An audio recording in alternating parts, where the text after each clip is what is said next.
Welcome to কনসার classes. আমি তোমাদের Sourav sir. আজকে ইডিয়ামসের পার্ট 12 নিয়ে চলে এসেছি।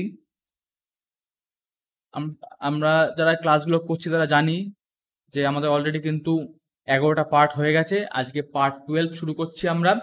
আর এগুলো প্রত্যেকটাই কিন্তু সব যে আমাদের সেন্ট্রাল গভর্নমেন্ট বলো বা রাজ্য সরকারের বলো পরীক্ষা যেগুলো সবকটার জন্য কিন্তু খুবই ইম্পর্টেন্ট। ঠিক আছে, চলো আজকে আমাদের ক্লাস শুরু করি। রুটিনটা একটু দেখে নাও তোমরা। সকাল 7টায় তোমরা জি এর ভিডিও পাচ্ছ, রাত্রি 7টায় ইংলিশ, রাত্রি 8টায় সায়েন্স, রাত্রি 10টায় ম্যাথ জিআই এর ডাউট ক্লিয়ারিং সেশন থাকছে। ওকে, চলো চলো 151 নম্বর থেকে আছে। আমার 150টা কিন্তু হয়ে গেছে অলরেডি। প্রথমটা হচ্ছে অন টেন্টার হুকস। অন টেন্টার হুকস মানে হচ্ছে ইন অ্যাংশিয়াস সাসপেন্স। ধরো একটা সিনেমা চলছে, সিনেমার লাস্টের যে ক্লাইম্যাক্সটা সেখানে এমন একটা সাসপেন্স রয়েছে, মানে খুব অ্যাংশাস, মানে সেখানে মানুষকে মানে চিন্তায় পড়ে গেছে যে কি হবে কি হবে কি হবে, একটা সাসপেন্স রয়েছে। সেরকম সাসপেন্সের মুহূর্ত বলা হচ্ছে অন টেন্টার হুকস। ওকে, চলো পরেরটা। পরেরটা হচ্ছে action speak louder than words. এটা তো আমরা সবাই জানি, what you do is more important than what you say. এই কথা মানে হচ্ছে আমরা যা বলি, আমরা ধরো বলছি আমি আজকে রাত্রে বসে সায়েন্স পুরো কমপ্লিট করে নেবো, কাল সকালে ইতিহাস ভূগোল, পরশু অঙ্ক, তারপরের দিন আরো যা বাকি থাকবে, দিয়ে তারপরের দিন আমি পরীক্ষার জন্য রেডি। এরকম বলেই গেলাম কিন্তু দিয়ে বাড়িতে গিয়ে আমি হয়তো ফোন নিয়ে বসে পড়লাম বা অন্য কাজ করলাম, লোকের পেছনে লেগে বেরোলাম, আড্ডা মেরে বেড়ালাম। তো এইটা কি হলো? এটা আমার যে অ্যাকশন সেটা কিন্তু কোনো কাজের কাজ কিছু করতে পারলাম না। ঠিক আছে, কিন্তু যদি আমি একটু না বলতাম, কিন্তু চুপচাপ নিজের কাজ করতাম, বাড়ি গিয়ে চুপচাপ মানে নিজের মতন কাজ করতাম, পড়াশোনা করতাম, তাহলে কিন্তু আমার কাজটা কিন্তু ভালো হতো। ঠিক আছে, আরও মানে কাজটা হতো আর কি। তো সেরকমই অ্যাকশন স্পিক লাউডার দ্যান ওয়ার্ডস, মানে আমাদের যে কার্য, আমাদের কাজ, সেটা যে আমাদের কথা তার থেকে কিন্তু লাউডার, মানে তার থেকে আরো ইম্পর্টেন্ট সেটা। ঠিক আছে, what you do is more important than what you say, মানে তুমি কি করো সেটা কিন্তু তুমি কি বলছো তার থেকে অনেক বেশি ইম্পর্টেন্ট। ওকে, চলো পরেরটা হচ্ছে kill two birds with one stone. এটা খুবই, আমার কিছু বলার দরকার নেই। এটা মানে হচ্ছে এক ঢিলে দুই পাখি মারা। আমি বললাম না এটা, ঠিক আছে, এইটা মানে বলার কোনো মানেই হয় না। এটা যে জানে না তার কিছু হওয়ার নেই। ঠিক আছে, চলো পরেরটা হচ্ছে টু প্যাডেল ওয়ান্স ওন ক্যানোই। ঠিক আছে, আর ডিফিকাল্ট প্রবলেম। টু প্যাডেল ক্যানোই কথা মানে হচ্ছে নৌকা বলতে পারো, ডিঙা বা নৌকা। ধরো তোমার নৌকা তোমাকে নিজেকেই মানে টেনে নিয়ে যেতে হচ্ছে। ঠিক আছে, সেটা মানে হচ্ছে difficult problem.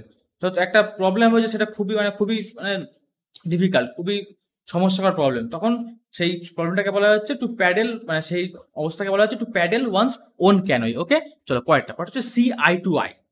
I to eye মানে কিন্তু সে বিয়ের সময় শুভদৃষ্ট হয় সেটা না, কিন্তু সি আই টু আই মানে হচ্ছে এগ্রি উইথ সামওয়ান। ধরো তোমার বন্ধু বললো যে আজকে আমরা এই এই কাজগুলো করবো, তুমি তার সঙ্গে তর্ক না করে তুই বললে হ্যাঁ চ আজকে এই কাজগুলো করবো। ঠিক আছে, তাহলে কি তোমরা ইউ বোথ সি সি স আই টু আই, মানে হচ্ছে তোমরা দুজনাই এগ্রি করলে, তোমরা দুজনে সহমত হলে। ঠিক আছে, চলো পরেরটা হচ্ছে by and by. By and by মানে হচ্ছে গ্র্যাজুয়ালি, মানে একটা জিনিস ধরো পরপর হচ্ছে, সেটাই হচ্ছে বাই অ্যান্ড বাই। ঠিক আছে, একটা উদাহরণ দিন। He by and by settled his house. By and by settle his house মানে সে তার যে বাড়িটা সেটাকে আস্তে আস্তে গ্র্যাজুয়ালি সে নিজের বাড়িটাকে সেটেল করে ফেললো। ওকে, চলো পরেরটা হচ্ছে ব্লাইন্ড র্যালি। ব্লাইন্ড র্যালি মানে হচ্ছে situation in which no further progress can be made. একটা ধরো এরকম রাস্তা দেখতে পাচ্ছ তুমি, গলি মতন, সে গলিটা সম্পূর্ণ অন্ধকার, সেখানে কোনো আলো নেই, কোনো কিছু নেই, কোনো আলোর কোনো কোনাই নেই। ঠিক আছে, কোনো মানুষজন নেই। সেই জায়গাটায় কি হচ্ছে সেটা কিন্তু কোনো রকম সেখানে প্রগ্রেস করবো না তুমি, মানে সেখানে ঢুকবো না। ঠিক আছে, সেরকমই ব্লাইন্ড এলিমেন্ট হচ্ছে situation in which no progress can be made. একটা সিচুয়েশন যেখানে কোনো রকম আর সেখান থেকে প্রগ্রেস করা যাবে না, কোনো রকম উন্নতি করা যাবে না, সেরকম সিচুয়েশনকে কি বলে, সেরকম সিচুয়েশনকে বলা হচ্ছে ব্লাইন্ড অ্যালি। ওকে, চলো পরেরটা to bark up the wrong tree to do something that will not get the result you want. ধরো তোমাকে কাজ দিয়েছে একটা, তুমি কোর্স করছো অন্য একখানা কাজ, সেটাই হচ্ছে bark up the wrong tree. মানে তুমি একটা জিনিস চাইছো কিন্তু তুমি করছো অন্য কিছু, মানে তোমার দরকার পড়াশোনা করে চাকরি করা, তুমি ঘাটছো ফোন, তুমি ঘুরে বেড়াচ্ছ, তাহলে কি তোমার কাজ কি হবে?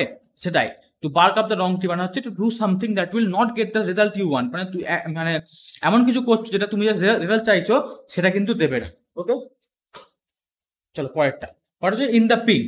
ইন দ্য পিঙ্ক মানে হচ্ছে in good health. In the pink মানে হচ্ছে ইন গুড হেলথ। একটা উদাহরণ দেখি, মাই grandfather is in the pink after a long time। মানে আমার যে দাদু সে অনেক দিন পরে আবার কিন্তু সুস্থ অবস্থায় ফিরে এসেছে। ঠিক আছে, চলো পরেরটা হচ্ছে গেট আউট অফ হ্যান্ড। এটা জানি আমার হাতের বাইরে বেরিয়ে যাওয়া, আমার বাংলায় বলি হচ্ছে হাতের বাইরে বেরিয়ে যাওয়া।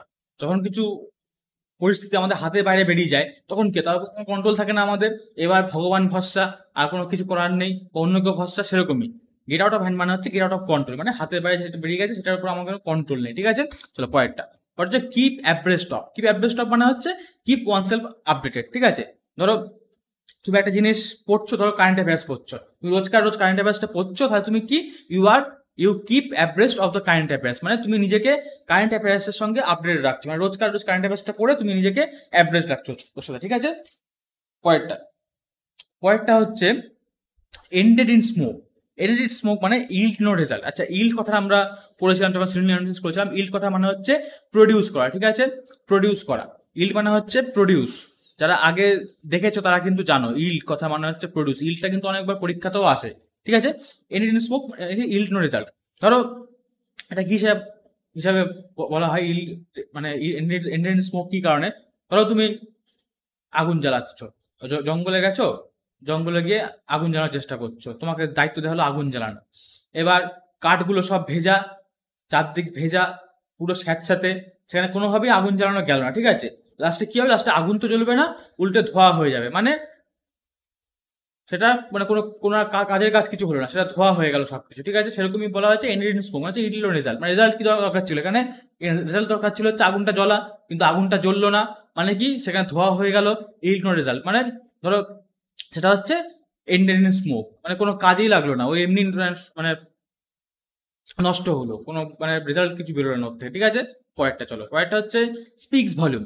স্পিক্স ভলিউম মানে হচ্ছে গিভ এনাফ প্রুফ। মানে ধরো তোমার একটা কেস চলছে, সে কেসে তোমার যে উকিল সে তোমার পক্ষে অনেকগুলো প্রুফ দিল। ঠিক আছে, তখন এরকম বলা হবে my lawyer speak volumes against the opposition।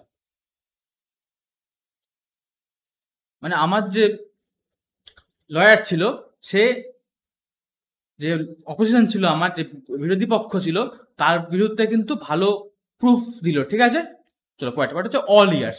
All years মানে হচ্ছে ভেরি অ্যাটেন্টিভ।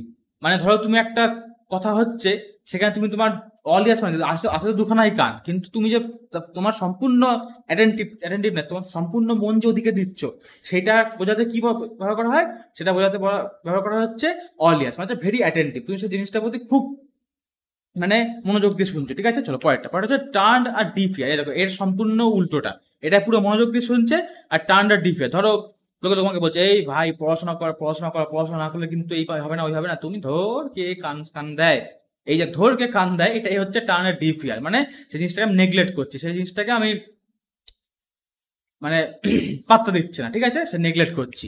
আচ্ছা, আজকে আমাদের এই পর্যন্ত হয়ে গেল। আমাদের কিন্তু আজকে পার্ট 12 শেষ হয়ে গেল। আমরা লাস্ট করলাম হচ্ছে 165 খানা কিন্তু আমাদের কমপ্লিট হয়ে গেল। ঠিক আছে, তোমরা যারা নতুন এসছো তারা অবশ্যই আগেরগুলো দেখে নাও, তোমাদের এতে অনেক উপকার হবে। আর যারা দেখছো তারা তো অবশ্যই ভালো করে এগুলো রিভাইজ করো। Revision is the only thing যেটা আমাদের পারফেক্ট বানায়। ঠিক আছে, চলো আজকে ক্লাস এ পর্যন্ত থাকলো।